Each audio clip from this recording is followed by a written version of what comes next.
start at the very beginning of the chapter. At that time, the disciples came to Jesus saying, "Who is the greatest in the kingdom of heaven?" And calling to him a child, he put him in the midst of them and said, "Truly I say to you, unless you turn and become like children, you'll never enter the kingdom of heaven. Whoever humbles himself like this child is the greatest in the kingdom of heaven. And whoever receives one such child in my name receives me.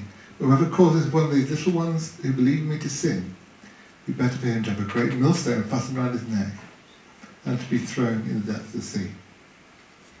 Woe is the world, the temptations of sin. For it's necessary that temptations come, but woe is the one by whom the temptation comes. If your hand or foot causes you to sin, cut it off, throw it away. It's better to enter life crippled or lame than with 2 hands or 2 feet to be thrown into the eternal fire. And if your eye causes you to sin, tear it out and throw it away. It's better for you to enter life with 1 eye than with 2 eyes to be thrown into the hell of fire. See that you do not despise one of these little ones, for I tell you that in heaven their angels always see the face of my Father who is in heaven. What do you think?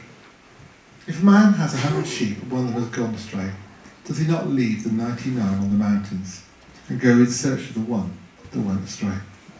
And if he finds it, truly I say to you, he rejoices over it more than over the 99 that never went astray.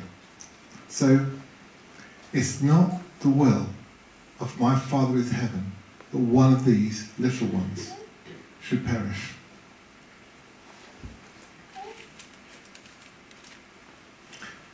I don't know how we value people.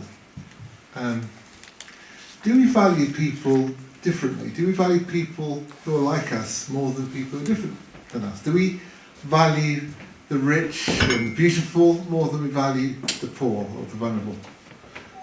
If we were going to make a big fuss of someone who came today, would it be someone living on the streets or David Victoria Beckham? I don't know. How would we value people when they come into our midst? And the reality is that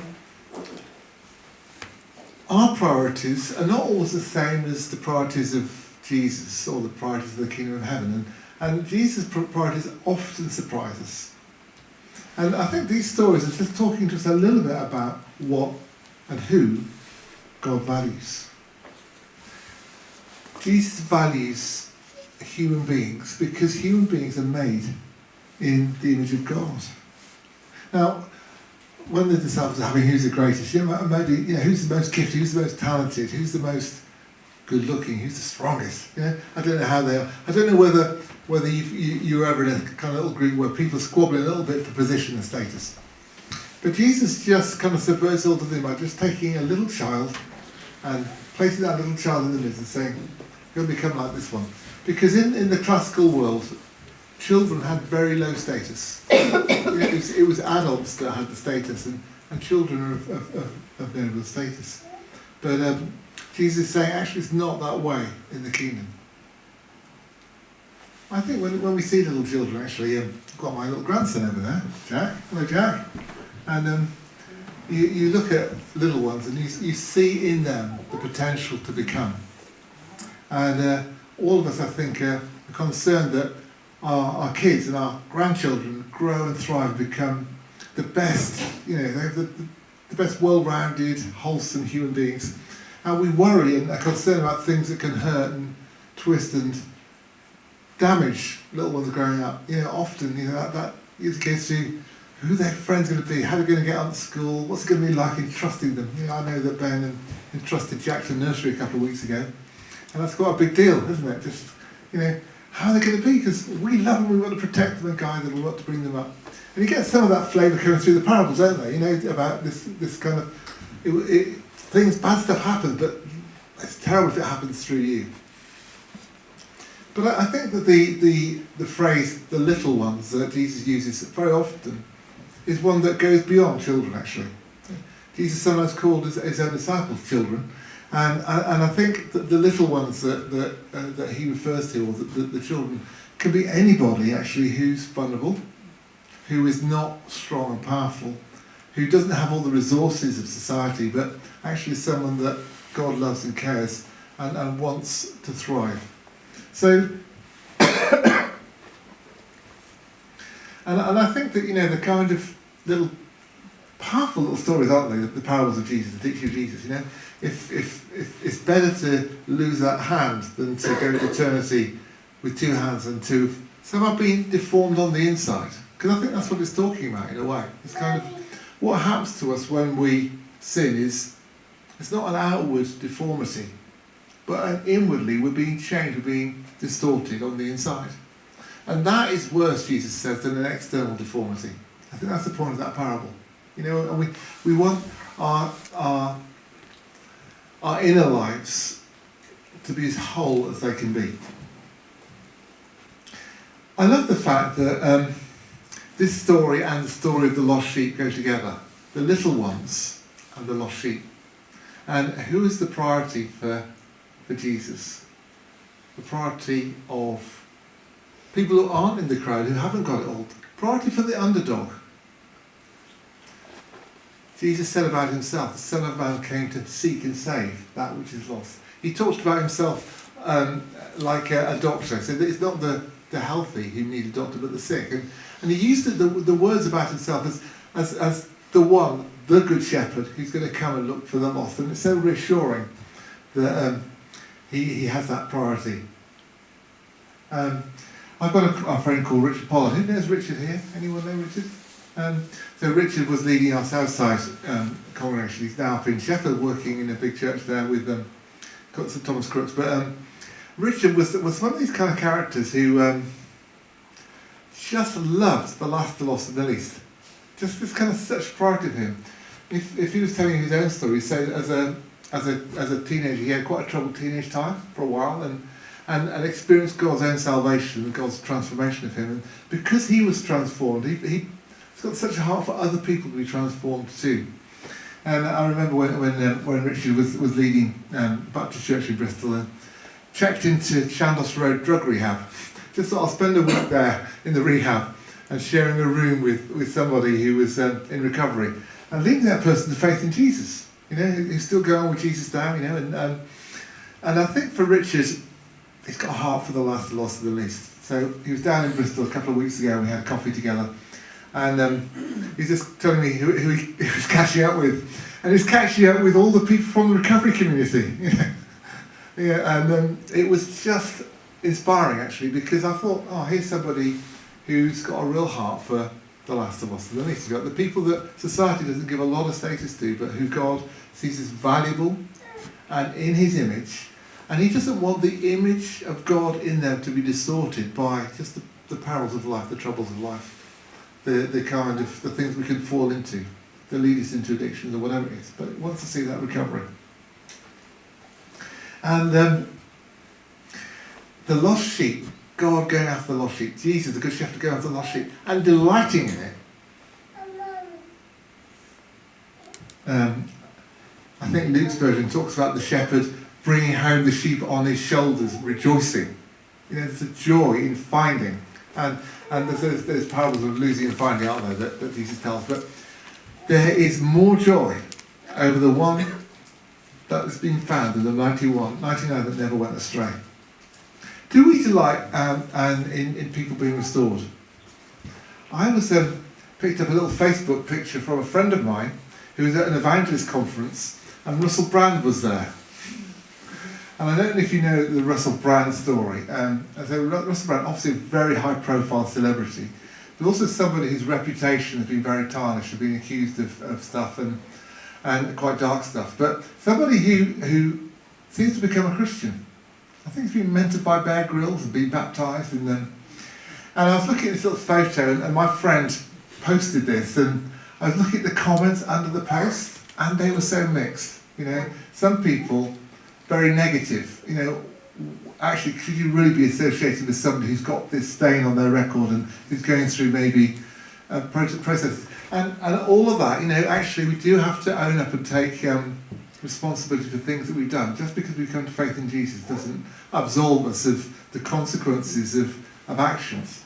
But do we believe that God can heal, change and restore people? And are we rejoicing when he does that? And wanting to somehow never not to mourn and grieve over victims, but certainly to rejoice over restoration. I say it's an interesting one for us to think about, as we are a community that's called to reach out to the people that God has a priority for. And I think sometimes there are real tensions for churches where we want to create a safe place. We want to create a place where little ones can thrive, where people can be whole. And yet we also want to welcome people who have been on the wrong side of the tracks, people who are maybe ex-offenders, people who've been through all kinds of stuff. And how do we do that? How do we do that well? I think the real deal is God doesn't want anyone to perish. It's not the will of my Father who is in heaven that one of these little ones should perish, Matthew records. But in 1 Timothy 2, we read this. 1 Timothy 2. First of all, then, I urge that supplications, prayers, intercessions, and thanksgivings be made for all people, for kings and all who are in high positions, that we may lead a peaceful and quiet life, godly and dignified in every way.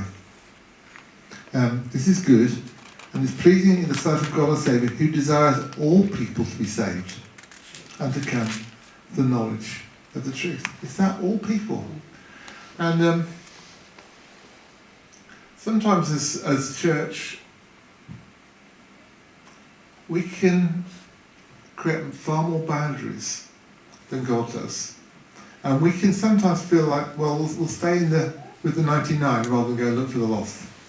And that doesn't just apply to us as individuals, it can apply to whole church communities too, sometimes. So part of what we're trying to do in the Woodlands Church family is to plant churches in order that people can come home to Jesus, come and find their way back to him. And of course we're part of that. And this morning I was down in Easton, and we're looking to take over really the legacy of a church that's had a lot of similarities with this one down Chelsea Gospel Hall, and to begin a work there. It was their last service there today, and I was invited to preach, and it was a lovely time. But I know that the heart of the leaders who are handing over that work have been, actually, we can't do this anymore. We want to entrust it to you at Woodlands because we want you to go after the last, the lost and the least. This ward in Easton, which is where people identify, it's a ward in the city which the fewest people in any ward identify as Christians. And we know that identification as Christian doesn't mean you are a practicing Christian, but that is the least in the whole city. So that's interesting. And I was just kind of thinking about this particular church congregation, about Henbury, thinking about the spiritual history of Henbury. So I did a little bit of research. Now, Rod may correct me on this one, but in terms of the relationship between the parish church and the community, as I heard it told to me by a member of the Church of England, it wasn't an easy relationship for the parish church when the community was built here in the 1940s. So Henbury was a wealthy South Gloucestershire village. Ultimately it got absorbed into the city of Bristol, but it was quite a privileged community. And if you look around some of those old houses, you think, oh, they're quite grand, aren't they? And you get that sense. And in 1945, after the war, when there'd been so much bombing in Bristol and relocation, the Bristol City Council of that day compulsory purchased a lot of farmland and started building houses, and that grew into what we find now in the Henbury estate.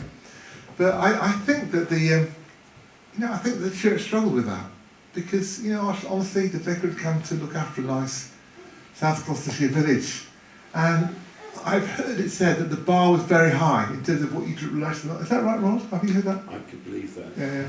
So, and it's kind of set up, if you like, rather than his, like the crowd that Jesus ministered to in the story of the feeding of the 5,000, people who are hungry need to be fed.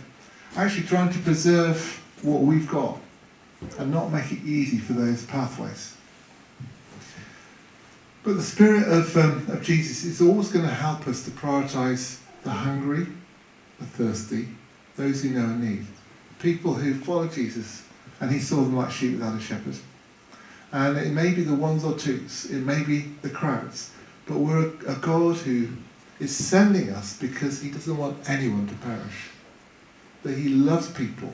He sees his image in them. He doesn't want his image in people to be distorted or spoiled, but he wants to restore and create. And whenever that happens, there's room for rejoicing, isn't there?